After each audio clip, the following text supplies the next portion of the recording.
जंगल में एक सुबह बड़ी हल्की हल्की धूप फैल रही थी। पत्तों पर चमकते ओस के मोती हवा में झिलमिला रहे थे। उसी समय जंगल के राजा शेर रुद्र अपनी रोज की सैर पर निकले। रुद्र बहुत ताकतवर था, लेकिन दिल से इतना ही कोमल भी। गलिम में रहने वाले हर छोटे बड़े जानवर से उसका प्यार भरा रिश्ता था। जैसे ही वह आगे बढ़ा, उसे एक मीठी लेकिन घबराई हुई सी आवाज सुनाई दी। बचाओ, ओह बचाओ। वह आवाज जंगल के सबसे छोटे और सबसे फुर्तीले चूहे चिंकी की थी। चिंकी एक पतली सी डाल पर चिपकी हुई थी और उस डाल के ठीक नीचे बह रही थी तेज गहरी नदी। शेर रुद्र ने गरज कर पूछा, अरे चिंकी, तुम यहां कैसे फंस गई?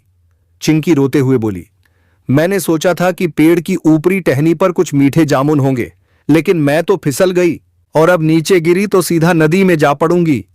रुद्र मुस्कुराया, तुम चिंता मत करो, मैं हूं ना। जंगल का राजा सिर्फ गरजने के लिए नहीं, मदद के लिए भी होता है। रुद्र ने एक छलांग लगाई और चिंकी को अपनी हथेली पर उठा लिया। चिंकी राहत में मुस्कुराई, लेकिन उसी समय उसके पेट से ग्रर की आवाज आने लगी। शेर ने मजाक में कहा, लगता है डर की वजह से नहीं, भूख की वजह से तुम गिरने वाली थी। चिंकी ने शर्माते हुए कहा, क्या करूं महाराज, सुबह नाश्ता नहीं किया था। दोनों हंस पड़े। रुद्र को पता था कि नदी पार जाने के बाद ही चिंकी को घर पहुंचाया जा सकता है, लेकिन आज नदी उफन रही थी। लहरें किसी भूखे अजगर की तरह मुंह फैलाए थीं, बड़े बड़े पेड़ के तने तक बहाकर ले जा रही थी। शेर ने एक गहरी सांस ली। नदी को पार करना आसान नहीं, लेकिन कोशिश करेंगे। चिंकी ने घबराकर पूछा, और अगर मैं बह गई तो? शेर ने हल्की आंखें तरेरी। अरे छोटी, मैं जंगल का राजा हूं, नदी की हर बूंद मुझे पहचानती है। जब मैं चलूंगा, पानी भी रास्ता देगा। चिंकी की आंखें चमक उठी। तो फिर चलिए महाराज। लेकिन जैसे ही वे पानी के पास पहुंचे, एक तेज लहर शेर के पंजों से टकराई।